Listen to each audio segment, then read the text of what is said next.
Hello everyone, I am सार्थक। ये हमारा कोऑर्डिनेट ज्योमेट्री का लेक्चर 4 है।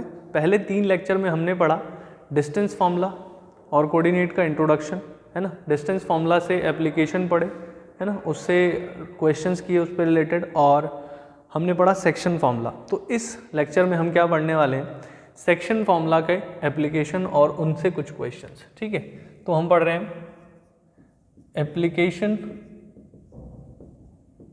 Of section formula.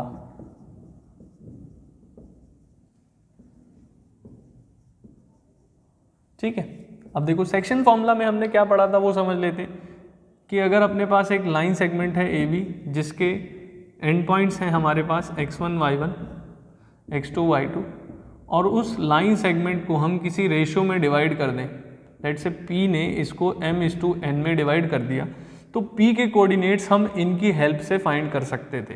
तो अगर मान लेते हैं p की कोऑर्डिनेट्स x, y है, तो x क्या आता था mx2 plus nx1 upon m+n। Similarly y क्या था my2 plus ny1 upon m+n था, है ना। mx2 nx1 m+n, simple formula भी बहुत आसानी से आप याद रख सकते हो। तो इसी में अगर ये पॉइंट P जो है वो मिड पॉइंट होता तो क्या होता, है ना। अगर ये पॉइंट P मिड पॉइंट होता तो AP की लेंथ और PB की लेंथ इक्वल होती, है ना। ये MN क्या है, AP और PB के लेंथ का रेशो ही तो था। तो अगर ये मिड पॉइंट होता तो ये लेंथ इक्वल होती। तो अब इनका रेशो अगर मैं देखता तो क्या रहता, ये तो कट ही जाते ना, 1-1 आ जाता कि नहीं, तो रेशो 1-1 होता। तो अगर m और n की जगह 1-1 पुट कर देते इसमें, तो x कोऑर्डिनेट क्या रहता 1 × x2, जो कि x2 ही हो जाता, 1 × x1 x1 हो जाता, तो x1 प्लस x2 और 1 + 1 2 हो जाता, है ना। और इसी तरह y क्या हो जाता y1 प्लस y2 अपॉन 2, है ना। तो अगर कभी भी किसी लाइन सेगमेंट के एंड पॉइंट x1 y1 है, x2 y2 है, तो उसका जो मिड पॉइंट होगा उसके कोऑर्डिनेट क्या होंगे, सिंपल x1 का एवरेज ही तो है ये, x कोऑर्डिनेट्स का एवरेज ही तो है ये, x1 प्लस x2 by 2, और y कोऑर्डिनेट्स का एवरेज नहीं है y1 प्लस y2 by 2, है ना। इस तरीके से हम किसी भी लाइन सेगमेंट के मिड पॉइंट के कोऑर्डिनेट्स हम इसको डायरेक्ट यूज करके निकाल सकते हैं। क्लियर है। तो अब इस पर ही हम क्या करते हैं, कुछ क्वेश्चंस करते हैं।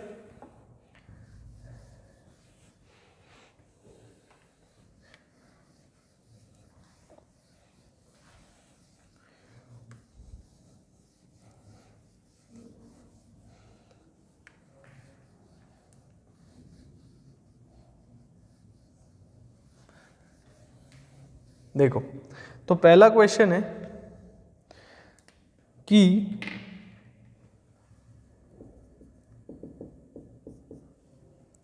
इफ P जो कि कोई पॉइंट है जिसके कोऑर्डिनेट्स हैं a/3, 4 is the midpoint of the line segment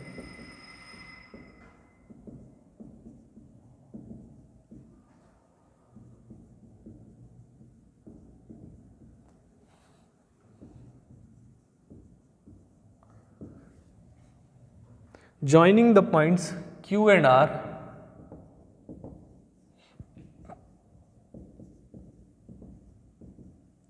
और Q के कोऑर्डिनेट्स क्या हैं -6, 5, और R के कोऑर्डिनेट्स क्या हैं -2, 3। ठीक है, then find the value of A। Find the value of A। Clear है। अब देखो, इसमें हम क्या कर सकते हैं, P जो है वो Q और R का मिड पॉइंट है। देखो, ये मान लो Q और R है, Q अपने पास है -6, 5 और R है -2, 3, और P जो है इसका मिड पॉइंट है। P के कोऑर्डिनेट्स यहाँ तो दे ही रहा है वो वैसे a/3, 4। पर हमने क्या पढ़ा, अगर कोई भी मिड पॉइंट है किसी का, है ना, तो उसके कोऑर्डिनेट्स क्या रहने चाहिए। तो x कोऑर्डिनेट अगर निकालना होता हमें, तो x कोऑर्डिनेट क्या होता इसका मिड पॉइंट फॉर्मूला से, -6 -2, है ना, इनका एवरेज होना था, -6 + -2/2, यही तो था ना, -6 और ये -2 कितना हो गया, -8 हो गया, -8/2 दैट इज -4, है ना। पर ये हमें कह रहा है कि नहीं इसका एक्स कोऑर्डिनेट ये होगा, ठीक है। तो पॉइंट P तो कोई एक ही पॉइंट है, एक्स कोऑर्डिनेट अलग अलग तो हो नहीं सकते, दोनों सेम ही होने चाहिए। इसलिए ये जो एक्स कोऑर्डिनेट आया है और ये जो a/3 ये सेम ही होने चाहिए, है ना। इसको सिंप्लीफाई करोगे तो 3 × -4 दैट इज -12। तो ये मिड पॉइंट फॉर्मूला का यूज़ करते हुए हम कितनी आसानी से ये वैल्यू निकाल सकते हैं। क्लियर है। अगले एग्जाम्पल पर चले, देखो ज़रा।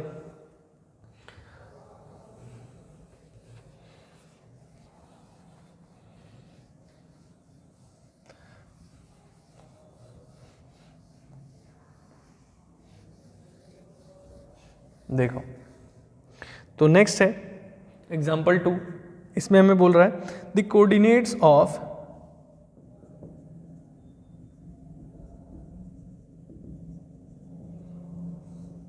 One end of a diameter of a circle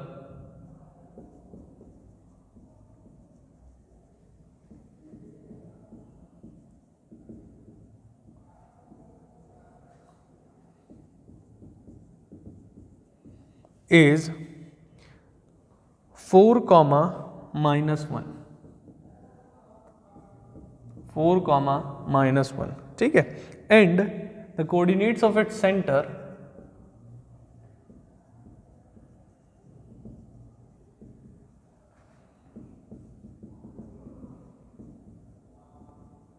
है ना, उसके सेंटर के जो कोऑर्डिनेट हैं वो कितने हैं, इज 1, -3। तो आपको क्या बताना है, find the coordinate of other end of the diameter, find the coordinate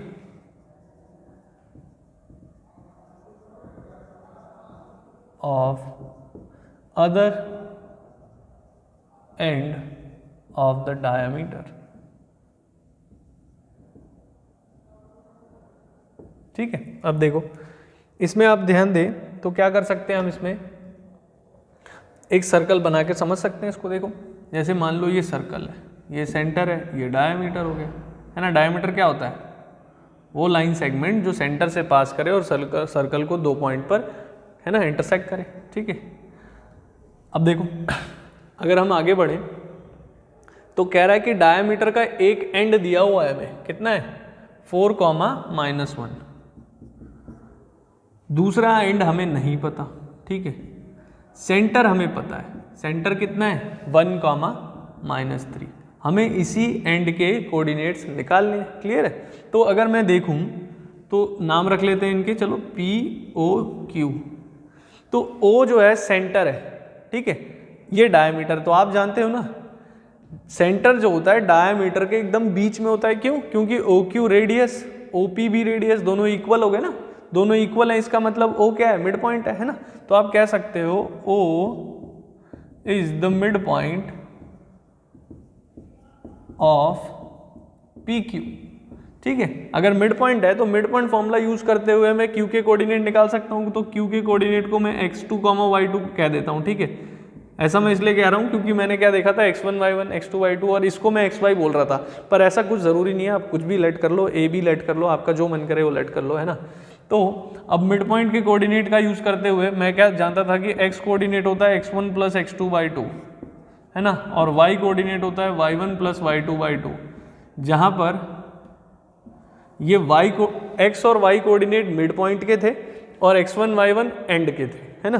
तो देखो x जो है वो कितना है 1, x1 कितना है 4, x2 हम फाइंड करने वाले हैं, ठीक है।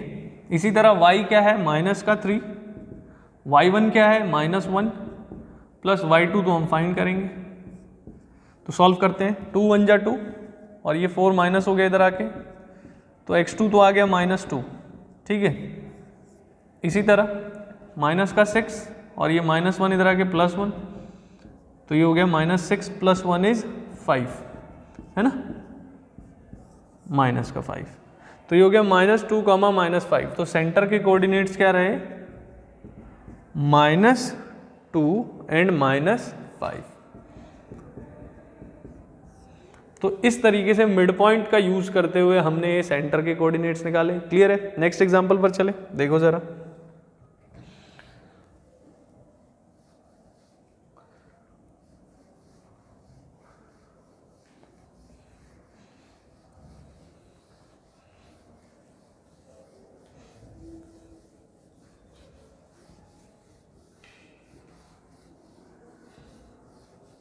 देखो जरा नेक्स्ट एग्जाम्पल है एग्जाम्पल 3।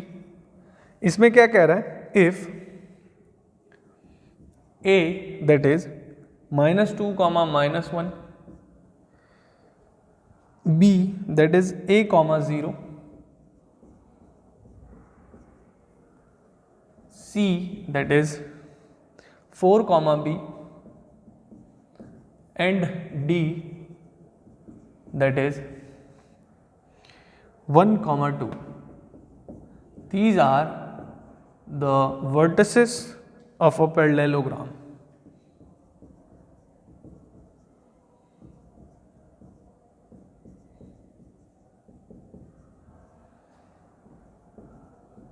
ठीक है, तो अब आपको क्या फाइंड करना है, find the values of A and B.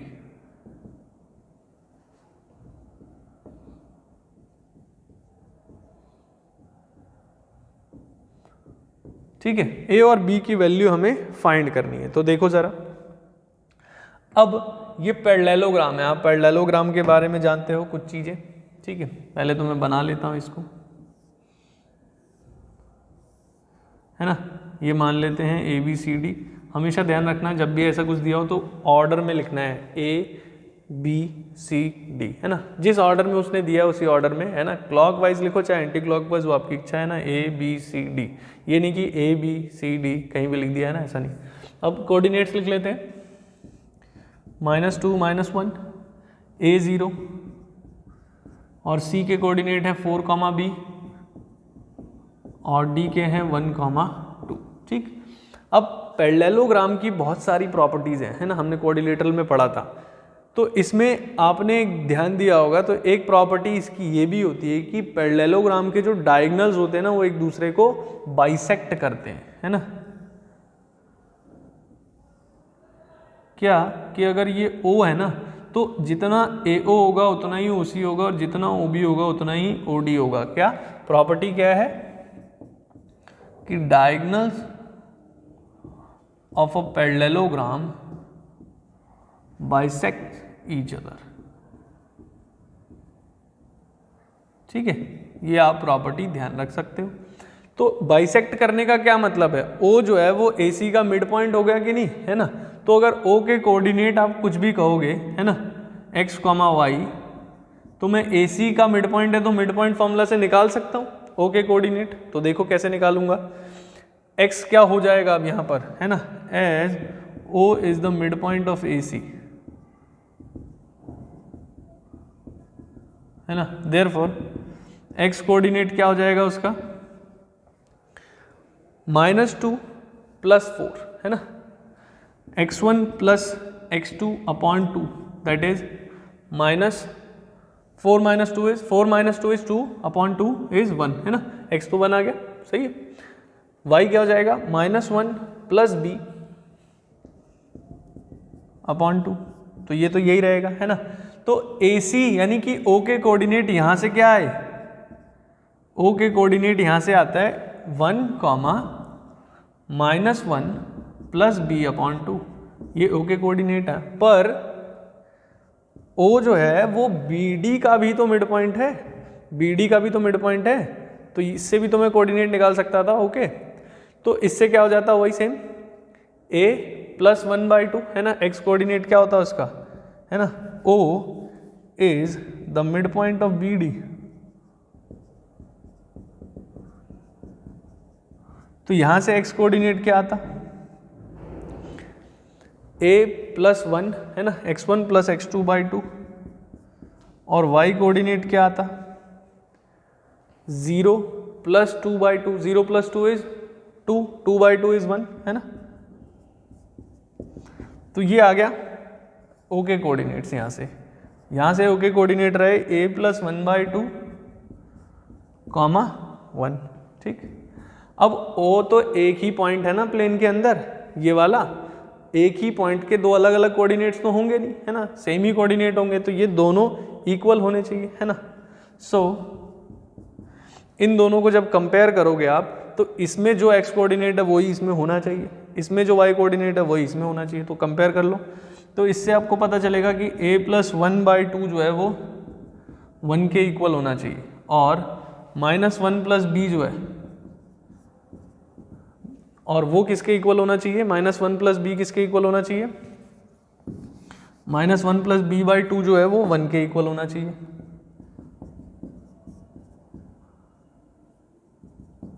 सही है, इनको सॉल्व कर सकते हो। 2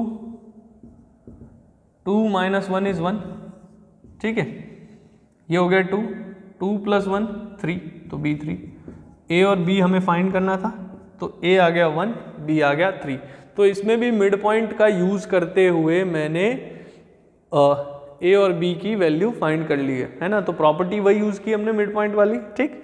तो अब हम पढ़ते हैं इसका दूसरा एप्लीकेशन जो है सेक्शन फॉर्मूला का, उसको समझते हैं क्या है वो, है ना।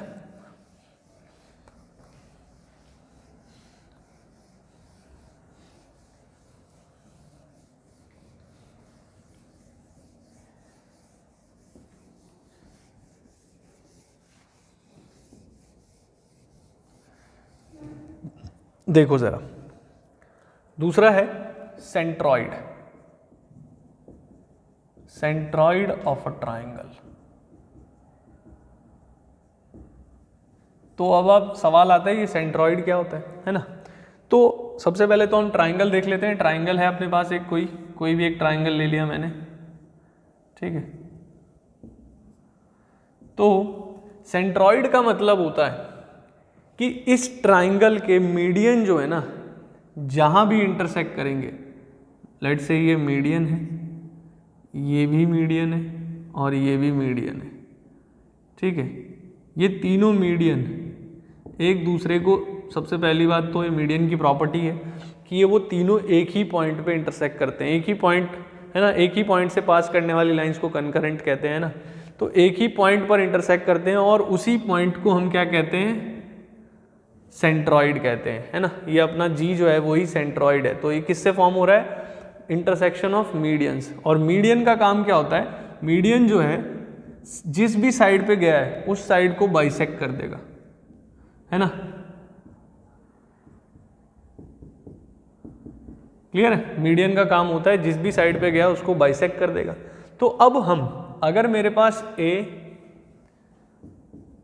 मतलब ट्राइंगल के तीनों वर्टेक्स के कोऑर्डिनेट्स हैं मेरे पास, तो मैं सेंट्रॉइड के कोऑर्डिनेट्स निकाल सकता हूं मीडियंस की हेल्प से, क्योंकि हम जानते हैं, हमने पढ़ा है कि जो अपना मीडियन है ना, मीडियंस एक दूसरे को 2:1 के रेशो में डिवाइड करते हैं, और दो पार्ट कौन सा होता है, जो वर्टेक्स से निकला हुआ है, ठीक है, और बाकी का बचा हुआ 1। तो AG और GD का जो रेशो है वो होगा एक तरीके से, वो कितना होगा, 2:1 का होगा, ठीक है। इसी तरह आप देखोगे तो BG और GE का रेशो भी 2:1 होगा, CG और GF का रेशो भी 2:1 होगा, ठीक है। अब देखो, इस चीज को आप सिमिलर ट्राइंगल्स में प्रूव कर सकते हो बहुत आसानी से, है ना। तो अब देखो, आगे बढ़ते हैं। D जो है, हम सेंट्रॉइड के कोऑर्डिनेट्स ढूंढने की कोशिश कर रहे हैं, है ना। तो D जो है मैं निकाल सकता हूं यहां से, DBC का मिड पॉइंट है कि नहीं है, तो मिड पॉइंट के कोऑर्डिनेट निकालना कोई बड़ी बात तो है ही नहीं ना। तो D के कोऑर्डिनेट्स क्या हो गए, x2 + x3 by 2, y2 + y3/2, है कि नहीं, सिंपल है। D के कोऑर्डिनेट्स निकल गए। अब A के कोऑर्डिनेट्स पता है, D के कोऑर्डिनेट्स पता है, G जो है AD को जिस रेशो में डिवाइड कर रहा है वो पता है। तो सेक्शन फॉर्मूला का यूज करते हुए मैं G के कोऑर्डिनेट्स निकाल सकता हूं ना। तो G के कोऑर्डिनेट्स क्या हो जाएंगे, मान लेते हैं G के कोऑर्डिनेट्स x, y हैं, तो x कोऑर्डिनेट क्या हो जाएगा, x हो जाएगा दिस इज 2mn, है ना। mn क्या है, 2 और 1 है, तो mx2, ठीक है, mx2। Plus n x1, n क्या है 1 अपॉन m प्लस n, सही है। तो x कोऑर्डिनेट क्या हो गया, 2 से 2 कट गया, 1 into x1 is x1, x1 plus x2 plus x3 by 3, है ना। सिमिलरली आप y कोऑर्डिनेट्स निकाल सकते हो, है ना, वही same m y2, m is 2, y2 is this 2 into y2 plus y3 y2 plus 1 into y1 upon 2 plus 1। तो y के कोऑर्डिनेट क्या हो गए, y1 plus y2 plus y3 upon 3, ठीक है। तो ये सेंट्रॉइड अगर कोई है, ठीक है, मीडियन के इंटरसेक्शन से बना है, सेंट्रॉइड के कोऑर्डिनेट्स जो होंगे ना, वो ट्राइंगल के जो वर्टिसेस हैं उसके कोऑर्डिनेट्स में x कोऑर्डिनेट जो होगा उसका एवरेज, क्योंकि तीनों का सम डिवाइडेड बाय 3, और y कोऑर्डिनेट जो होगा वो y कोऑर्डिनेट्स का एवरेज, तीनों का सम डिवाइडेड बाय 3, सिंपल, है ना। तो इस तरीके से आप किसी भी ट्राइंगल में अगर तीनों वर्टेक्स के कोऑर्डिनेट पता है तो आप उसके सेंट्रॉइड के कोऑर्डिनेट्स निकाल सकते हो, ठीक है। तो ये प्रॉपर्टी आपको ध्यान रखनी है, ठीक है। इस पर क्वेश्चन करते हैं, ठीक है, देखो जरा।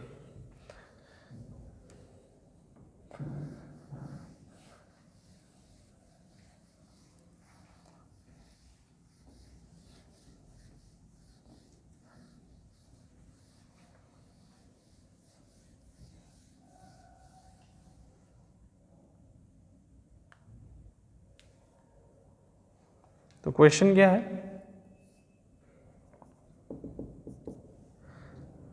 कि if 2 vertices of a triangle are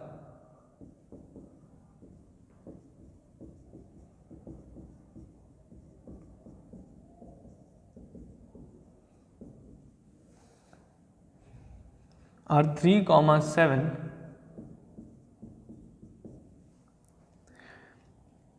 and -1, 5,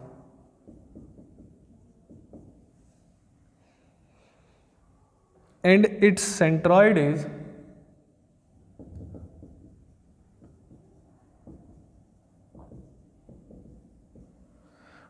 1, 3, then find the coordinates of third vertex. Find the coordinate of third vertex, ठीक है। Question clear. तो हमने अभी क्या देखा कि अगर ट्राइंगल के तीनों वर्टेक्स हमें पता है तो हम सेंट्रॉइड निकाल सकते हैं, है ना।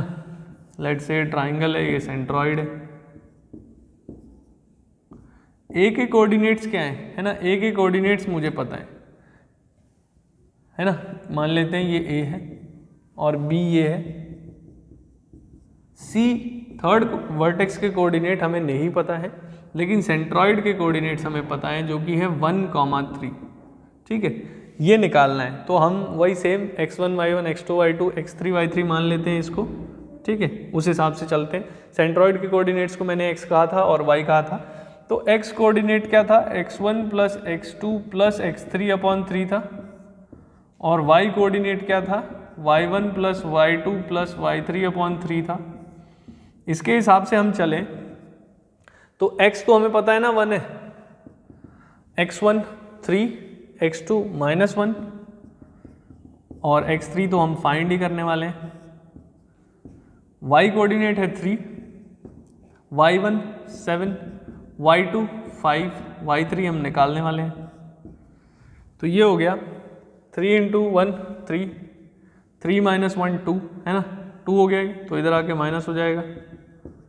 तो x3 तो 1 ही आ गया ना, क्लियर है, सही है। x3 1 आ गया, 3 3 जा 9, 7 + 5 12, इधर आके सब्ट्रैक्ट हो गया, तो ये -3 आ गया, है ना, -3 आ गया। तो y3 कितना आ गया, -3। तो यानी थर्ड वर्टेक्स के कोऑर्डिनेट जो आप निकालने वाले थे वो क्या हो गया, 1, -3 हो गया। क्लियर है। तो आई होप ये चीज़ें आपको समझ आई होंगी, है ना। सेक्शन फॉर्मूला पर हमने पढ़ा मिड पॉइंट, सेंट्रॉइड पे क्वेश्चन किए, मिड पॉइंट पे क्वेश्चन किए, ठीक है। तो आज के लेक्चर में हम इतना ही करते हैं। Thank you.